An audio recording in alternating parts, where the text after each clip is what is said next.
we got to the point in the story where Rabbi Shimon joins them, right? So, and that is by the way, a motif that we find very common in the Zohar. People are traveling and people are running into each other. There are incidental or coincidental meetings. We find a way like this rabbi and that rabbi, so they happened to stay together in that tower in Tyre in Lebanon, and they meet someone like a donkey driver walking on the road, and they talk to that guy and that guy, and the sense of things can happen anywhere and everywhere, and even the most plain and mundane facets of reality are actually have hidden layers. Even the interactions have those hidden layers. So Rabbi Shimon, they hear him coming with Rabbi Ovadia and Rabbi Yitzchak. Kariv lim'arta, he came closer to the cave, and then nafku Rabbi Elazar veRabbi Abba, the two rabbis who were in the cave came out. Amar Rabbi Shimon mikotlei dim'arta hamina dishchinta hacha. From I could tell by looking at the walls of the cave that the Shekhinah is here. And they said, Yadvu. So, the statement of Rabbi Shimon is an affirmation of the act of Rabbi Elazar and Rabbi Abba, because when they came into the cave, they created this protective wall of Divrei Torah. This is the sort of like the incantation of surrounding themselves with this wall. And Rabbi Shimon affirms, he says, when I reached the cave, I could tell that you have a wall, that you are protected, you are contained in the Shekhinah. Now, but there's another layer to what he says, because they were talking about the Shekhinah, right? Their whole discussion was about the Shekhinah and its relationship with the Kadosh Baruch Hu. And additionally, remember that they said that the vehicle for the arousal or the awakening of the Shekhinah are the righteous people through their acts of observance and study of Torah. So they were active in. It sort of gives us a flashback of what we've seen before. Rabbi Abba and Rabbi Elazar talking about the holy union of the Shekhinah, which is the Knesset Israel, the people, with the Kadosh Baruch Hu. They were actually actively engaged in it, and they created that flow of energy. So they sat down. So and this is one word only, yatvu.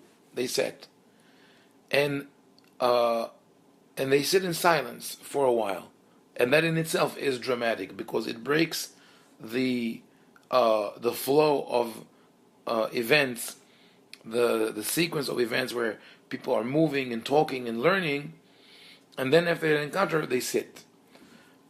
So Rabbi Shimon says, "B'may askitu." What were you dealing with? Amar Rabbi Abba, "Berhimuta di Knesset Israel legabe kudsha berichu." Rabbi Elazar, "Parish haikira b'Knesset Israel, simene kechotam al libecha."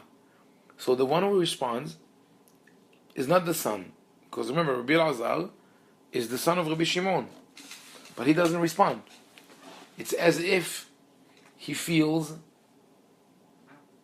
chastised or uncomfortable. Maybe I should not have revealed that word that my dad told me. Now I started doing it. It's almost getting into eating from the forbidden fruit.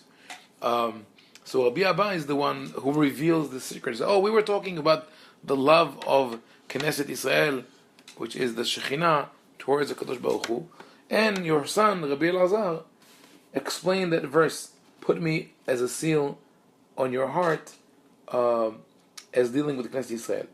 Amar le. So now Rabbi Shimon turns to his son and says, Elazar, birhimu ila'a ukshiru dahavivuta istakalt. He told him, Elazar, were you looking at the supreme love and the bond of perfection? And when he says that, it sounds like a rebuke. Or it could be praise, it could be rebuke. It's not clear.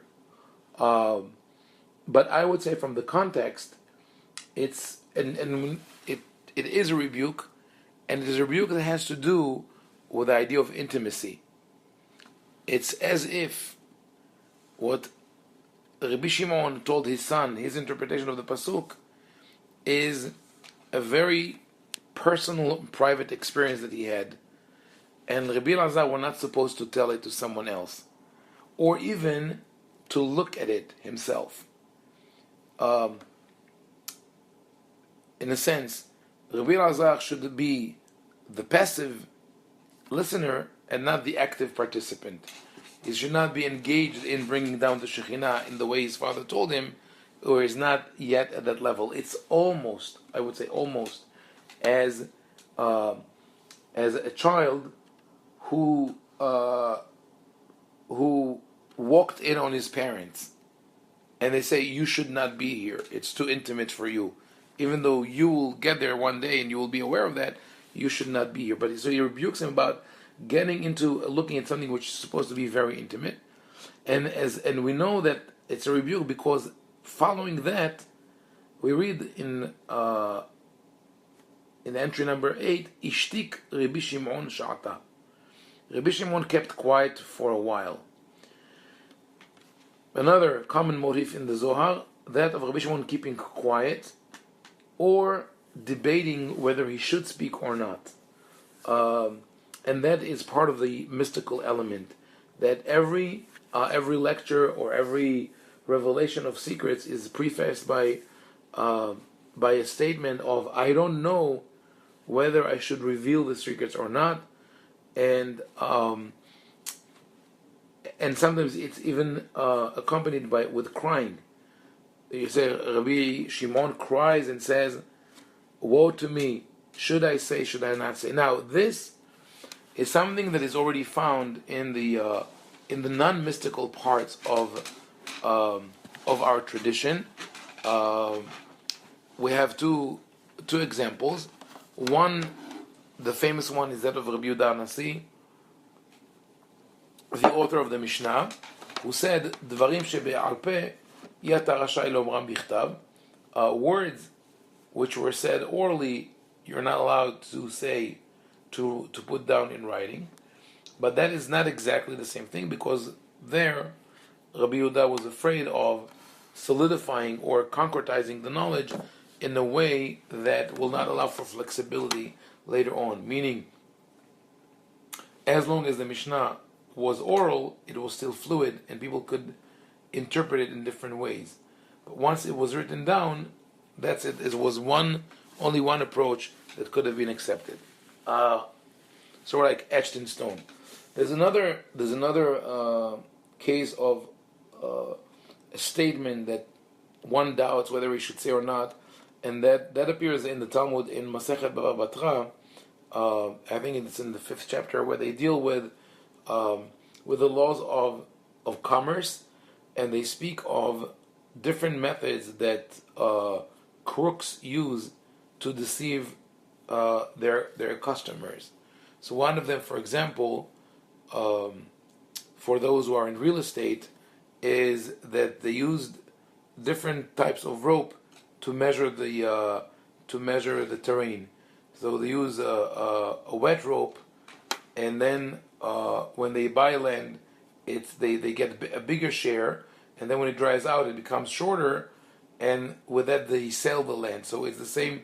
I mean, from here we have the concept today of already. By the way, in the time of the rabbis, there was a position called agronomos, which was the controller, the one who was overseeing weights and measurements and all that.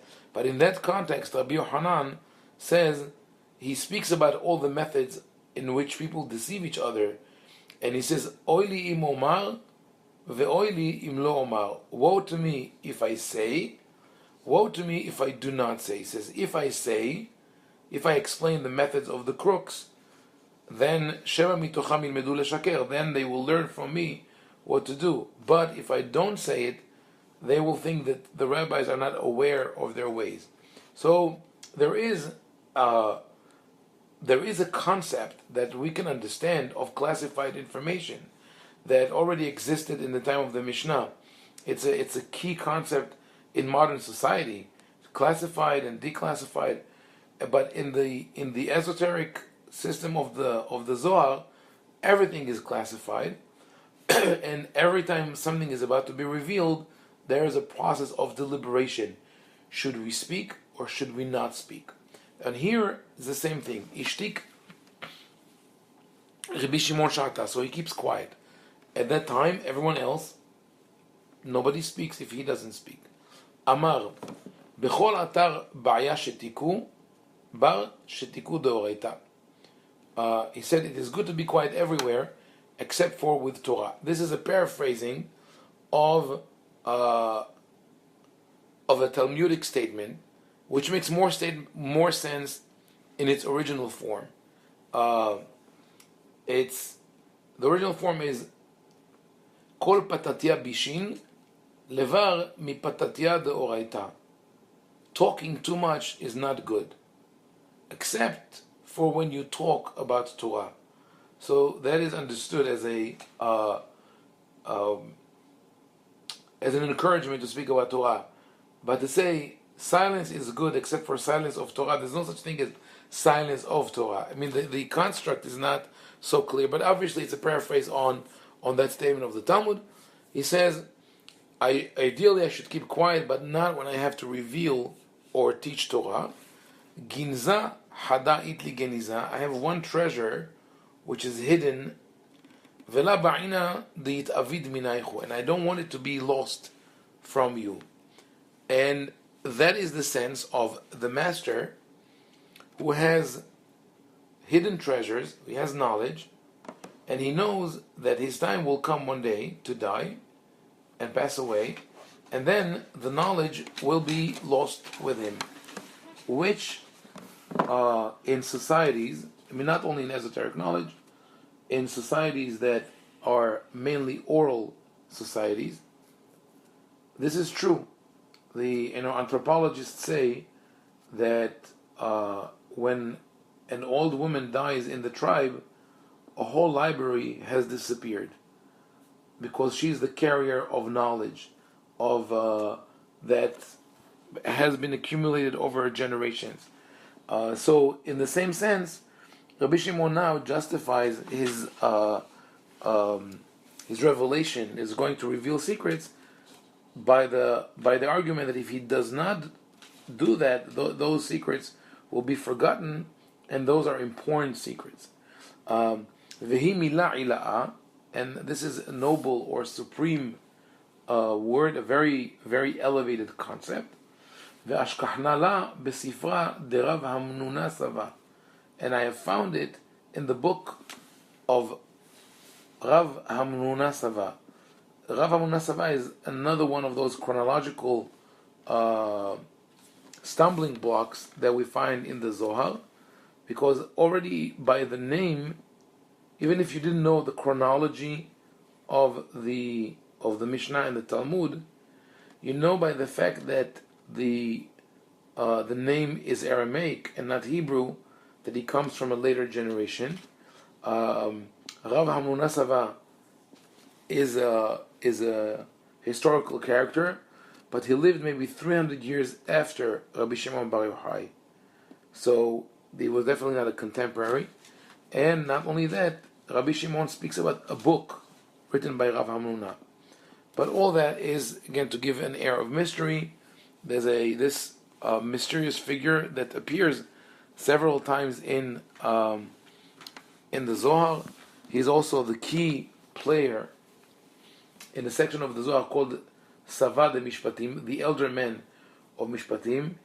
And in that story, the rabbis run into someone who's called Taya'a, a wanderer, but is really a Jewish donkey driver. That it's interesting, the term Taya'a, in parentheses I'm saying it because Taya'a in the Talmud usually is used for an Arab, but in the Zohar it's always a Jew. He's always traveling with a donkey, and Rav Hamnuna in Sabad Mishpatim presents the other protagonists with very strange riddles, and they think that he's insane or that he's a fool. Later on, when they happen to come to the same hotel for the night, they find out that he's this Rabbi Hamnuna Saba, very important person. So this, I mean, every name and concept is loaded with history. But Rabbi Shimon says, I'm going to give you this very well safeguarded knowledge that I have found in the book of Rabbi Shimon of Rabbi Hamnuna Saba. Tahazeh, come and see. Remember we said that it's a visual presentation. Bechol atar dechura radif batar nukva veit'ar legaba rehimuta. Everywhere,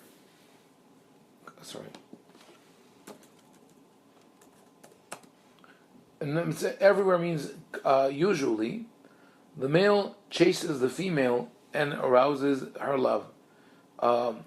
I translate literally as a radif. The radif is to chase, but we could also translate as court. The male courts the female. A man courts the woman, and not vice versa. And he's the one who has to kindle the love. He has to not in the mystical world, buy her flowers, take her to dinner, etc., and also propose. But still, even with our modern society, it's still frowned upon when the woman proposes to the man. So, where there are certain things we've made progress, and other things we're still there. But here we find the hit arat rehimuta. But here we find that she arouses the love and chases him. And we'll have to see when he says here we find is he speaking about the same verse that Rabbi Elazar and Rabbi Abba were talking about? Because in that verse, in the original verse, she says to the daughters of Jerusalem, "Hishbat yitchem benot Yerushalayim." But maybe he's referring to the beginning of the text where she says, I will find you with outside, I will kiss you, I will lead you and bring you to the house of my mother. So from that, it seems like she is the one who's active. And also, in her words to him, but that will only, the words would only be meaningful to say that she's active if they're seen with the context of verse 1 and 2, where she's also physically active in bringing him to the house. Because when it comes to words, I think it is common that a woman would tell the man that she wants him to express his love towards her, and it is less common for a man to say that to a woman, to ask her to display her love with the words of love, etc. And he says, and the way of the world is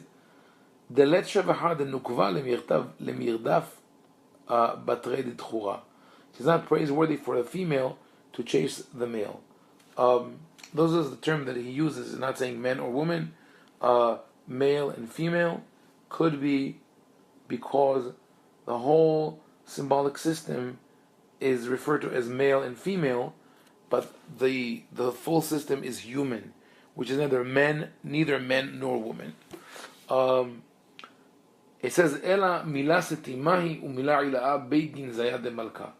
This is a hidden issue and a supreme issue from the treasury of the king. And that, again, everywhere in the Zohar you'll find it.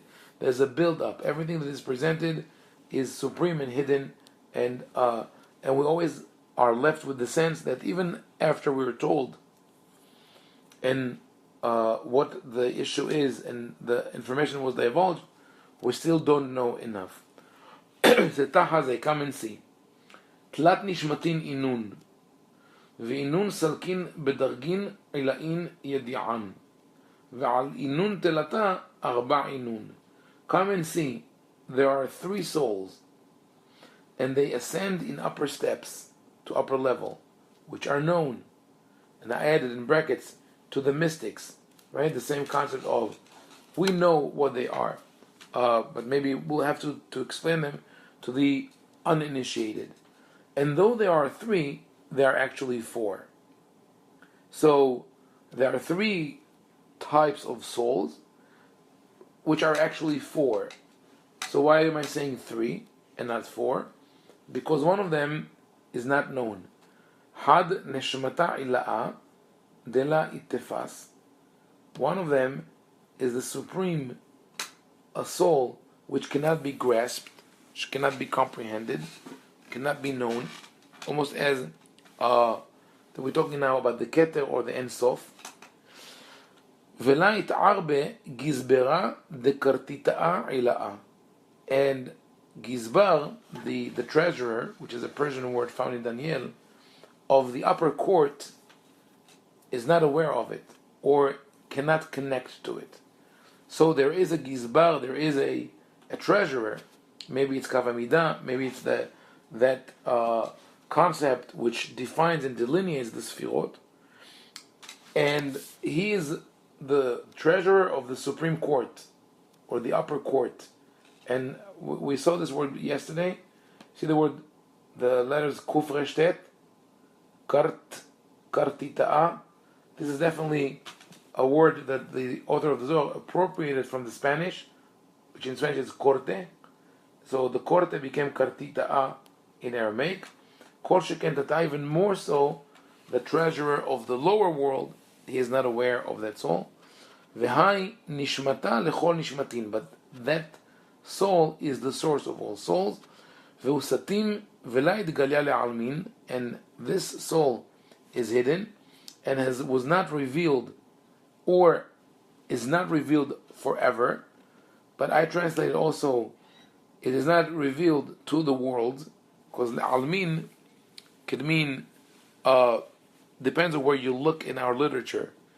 In the Bible, we find the word olam. Mina olam ve'ad olam ata'el.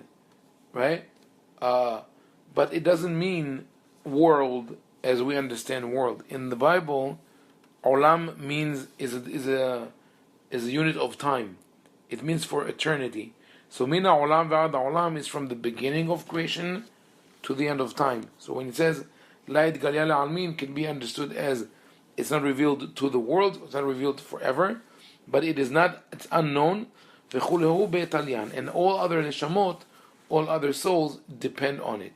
And now we have this beautiful description of the flow from the word of souls to the other souls, from this supreme soul.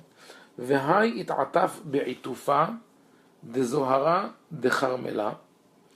It wraps itself in a wrap of the glow of Carmel. Now, some commentators explain Carmel as bedolah or crystal.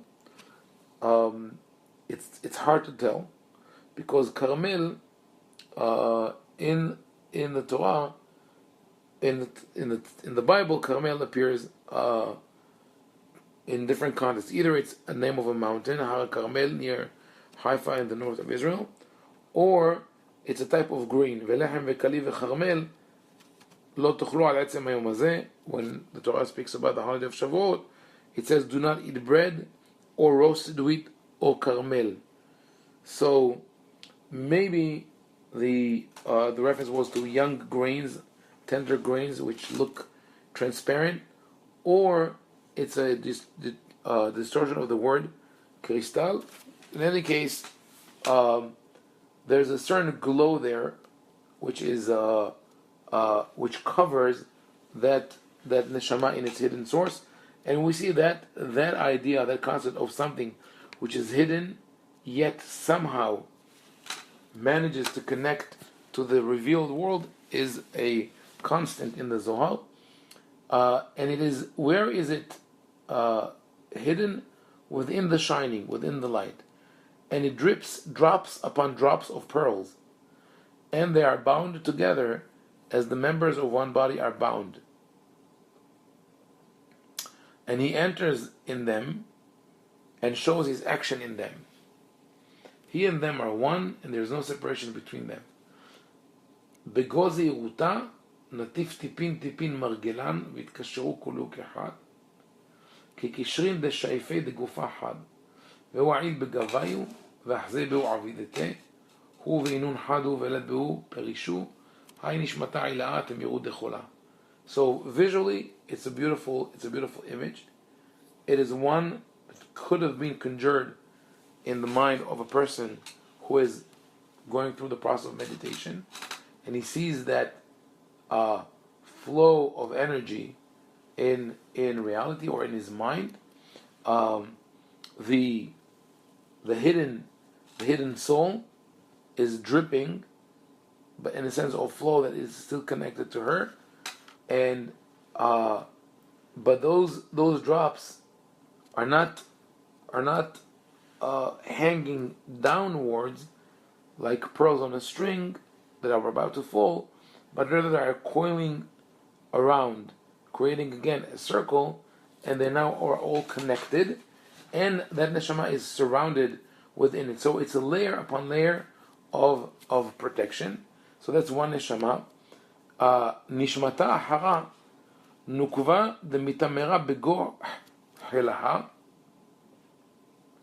vehi nishmeta lehu uminayu ahida gufa leahzah lehu avideta lechol alma. There's another soul, a female, which is hidden among our hosts, and she is a soul for them, and from them the body becomes one. So that is a reference to the Shekhinah, because the Shekhinah is a female, and she is hidden among her hosts. She is surrounded by the other Shekhinot. Uminayu ahida gufa, but she is the one that also serves as the unifying factor of the body. Le'ahzah behu avideta lechol alma. She, the Shekhinah, the lower Sephirah, which is Malchut, shines the glow or the light of the other Sephirot, the upper Sephirot, to the world. Remember, we spoke about that the Shekhinah is the representative of the Godhead or the tree of the Sephirot, and also the connector to this world. Veilen, so she is like the body, which is a vessel for the soul to perform actions with it. Meaning that the upper Sephirot are detached, they are closer to the pure thought that does not have the tools to make physical changes in the world, and that is done through the Shekhinah. V'ilen kegavna di'inun keshirin temirin dil'ayla. And those are similar to the hidden bonds of above. That's the idea of the reflection of whatever powers there are in the Sephirot, they reflect the powers on earth. Nishmata ahara hi nishmaton de tzadikaya diltata. Then we have another neshama. It's the neshama, the soul of the righteous people down here. Nishmaton de tzadikaya, it's the neshama of the soul of the righteous, who come from those two supreme souls. Minishmata de nukva uminishmata de tchura.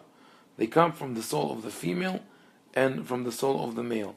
So we go back, when we say tlat nishmatin inun, there's one neshama that is not known, and then the neshama that produces the drops, the margelin that flow from it, and then the neshama of the female, which is surrounded by her hosts, and the third neshama is the neshama of the tzaddikim down here, which draws its abundance or its energy from those two neshamot. And that is an interesting concept. I don't know if we have time to cover it in this course, and that's the idea of gender in the Zohar. That in the Zohar, the gender is not as clear as people would have liked to think. I mean, definitely not at that time. Today, there's a new term the term that is used to explain gender on your orientation is gender fluidity. But that fluidity was not known at the time in general society, and it could be that this really. There's an interesting discussion now among people who study gender, whether the authors of the Zohar themselves were aware personally of the phenomenon. But that is one possibility. But even if they were aware, that would be interesting because the rabbis of the Talmud were aware of it.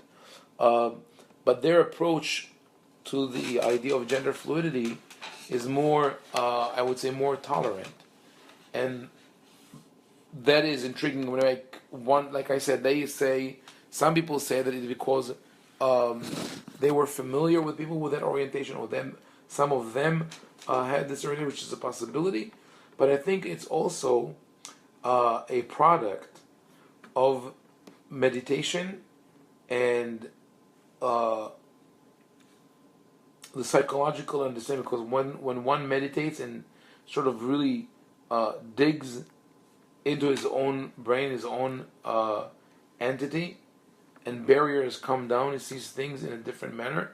Maybe it cultivates in the person more sensitivity and greater understanding, greater sensibility to the differences and the nuances. So just as we think of the other, all the other elements that are presented in the Zohar are ambiguous.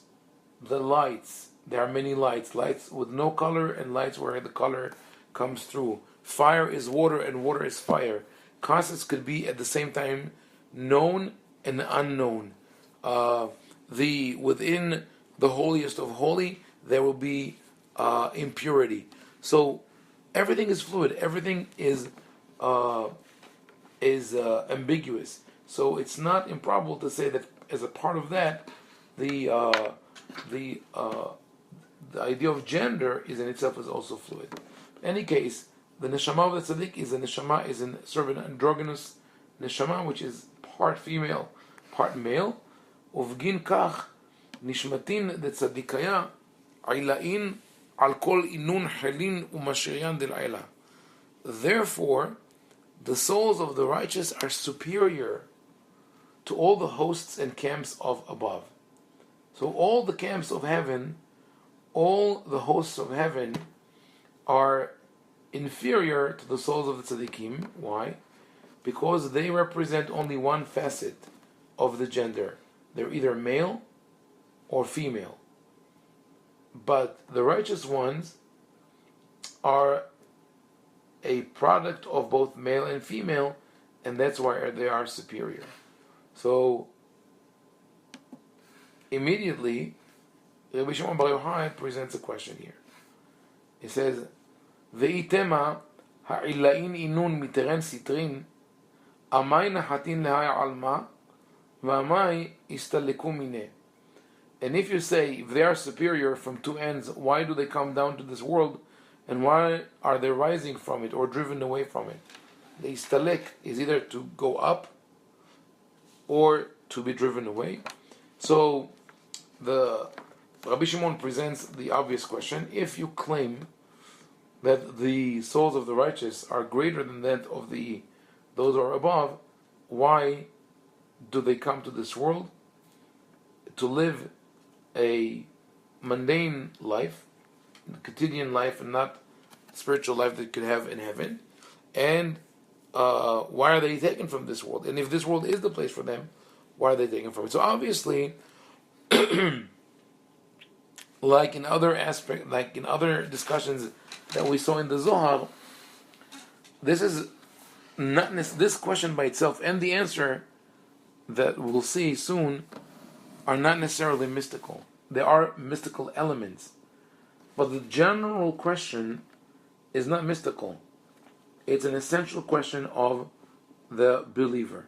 If one does not believe in a creator or in God who controls the world, then one does not ask the question, why was I born and why am I going to die? That is how nature works.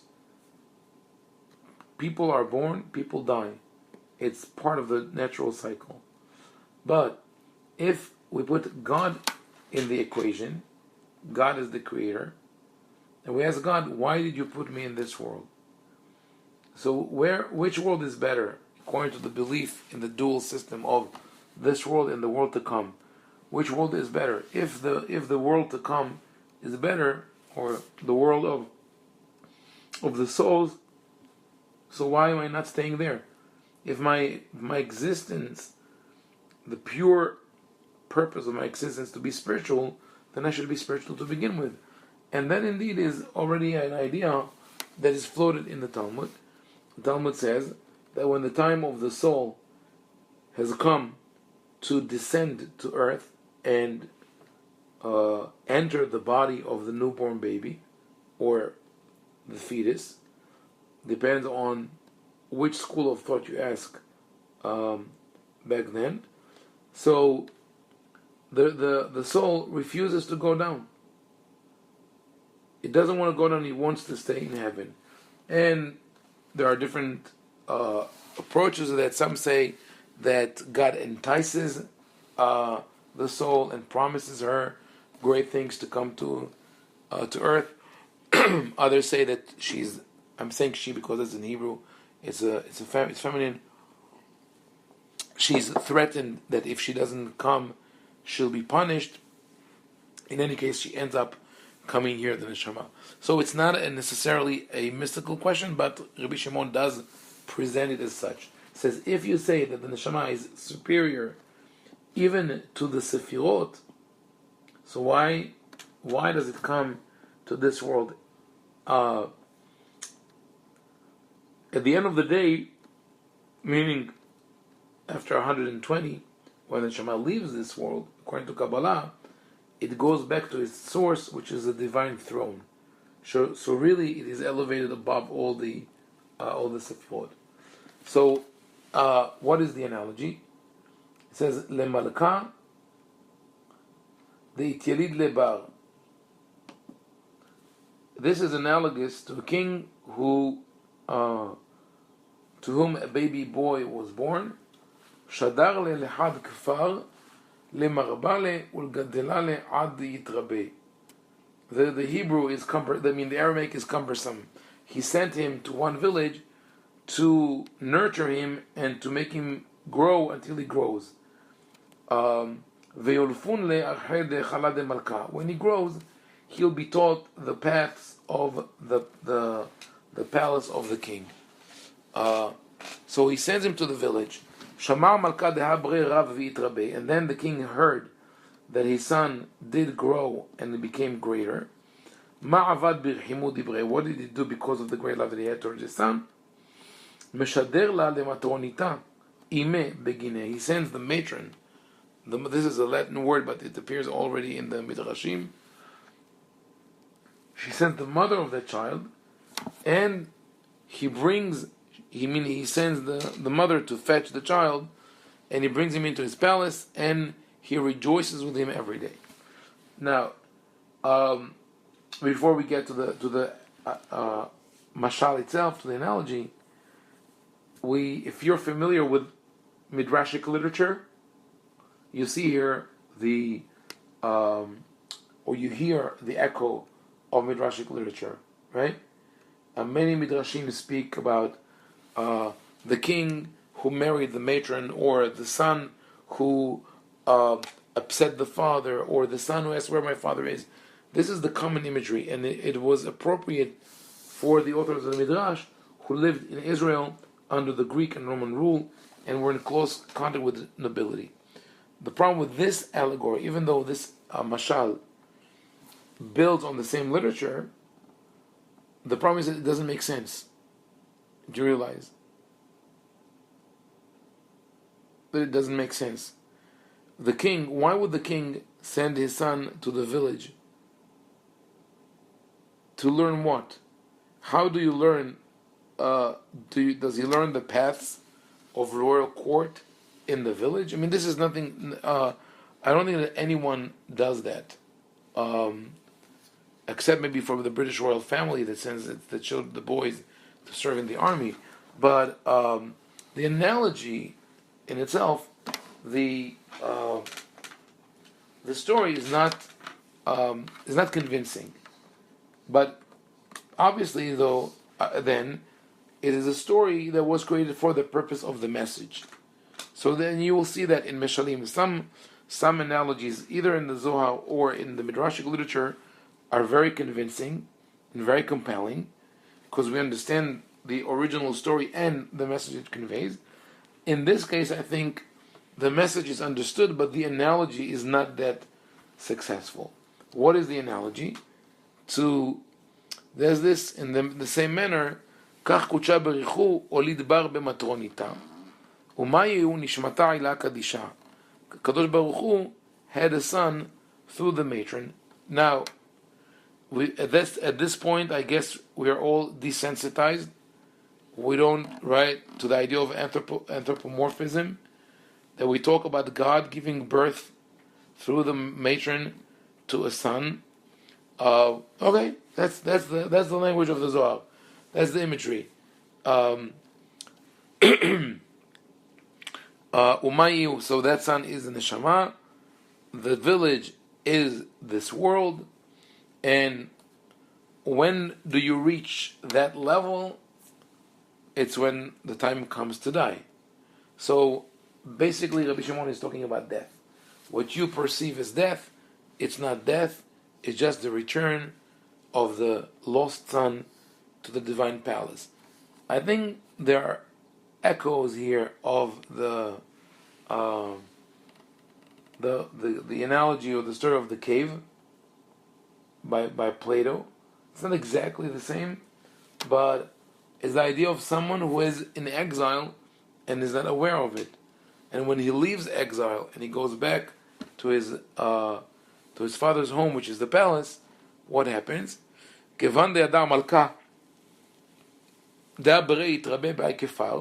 That his son has grown and made progress in that village through, obviously, the study of Torah and the fulfillment of mitzvot. And he has to bring it to the palace. What does he do? He sends the matron, he sends the mother, and the mother brings him.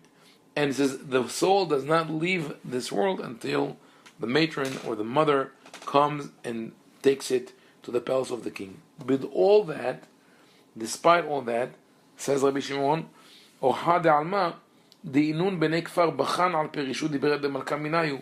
villagers cry and mourn the departure of the son of the king. They say he should have stayed with us.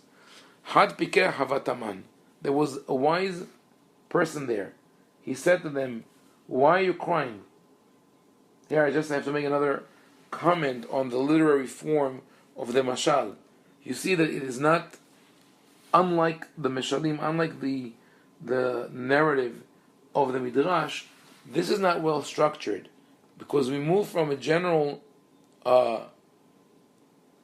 from the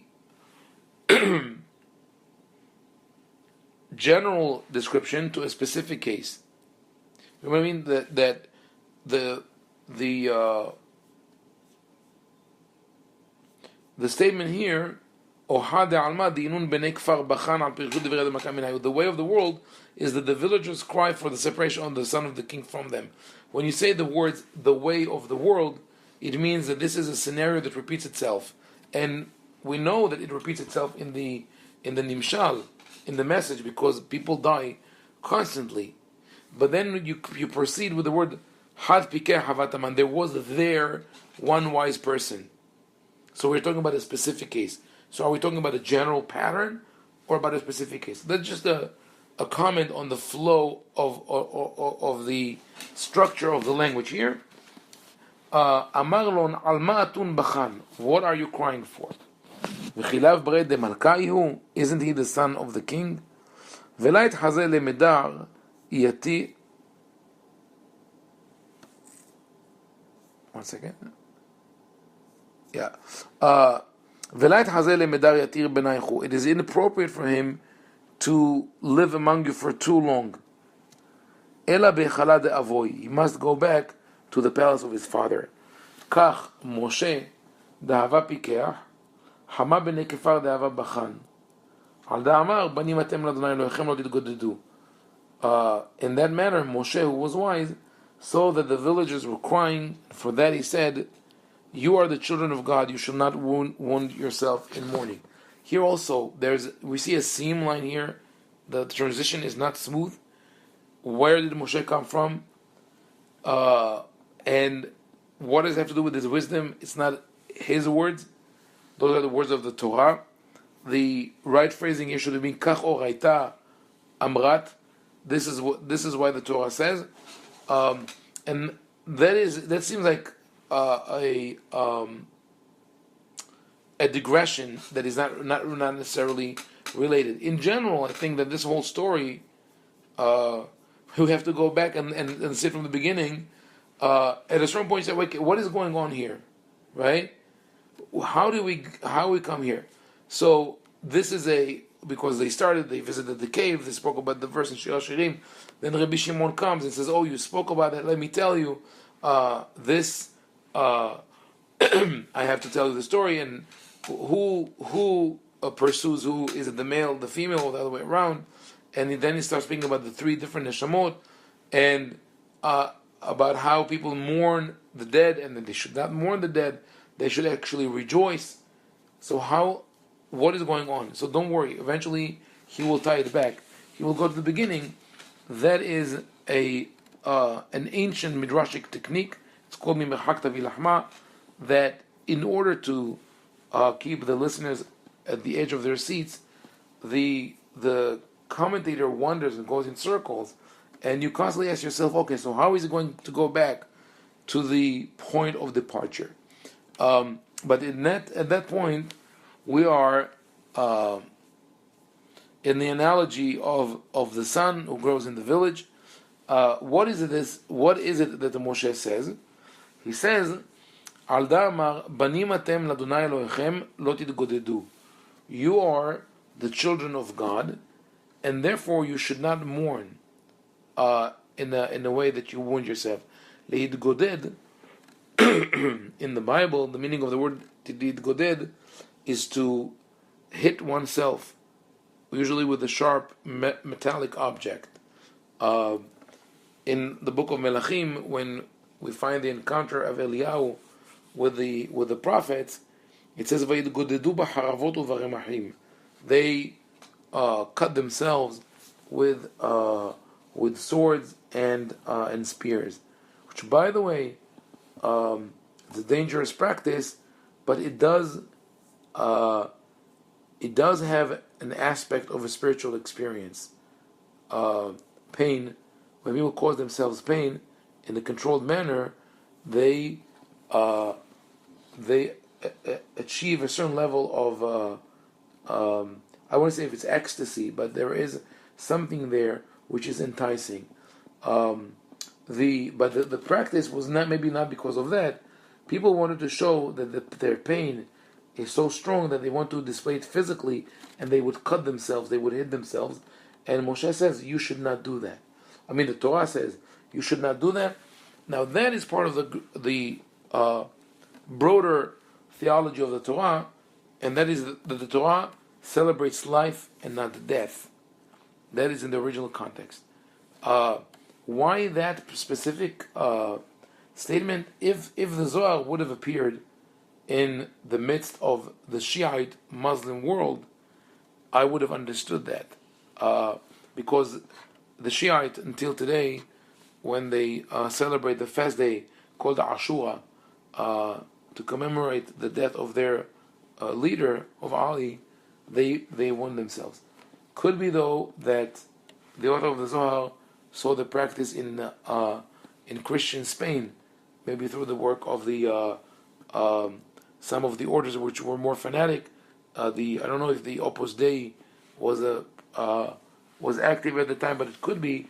We know that people practiced asceticism and would inflict themselves. So maybe the author just used that as an excuse to squeeze it in, because the Zohar, at least at that stage, does not advocate celibacy or abstinence or affliction of the body.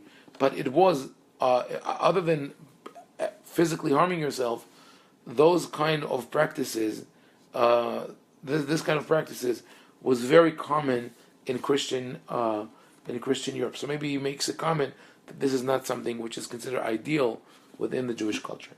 We'll take a break here and we'll continue with that story in the next session.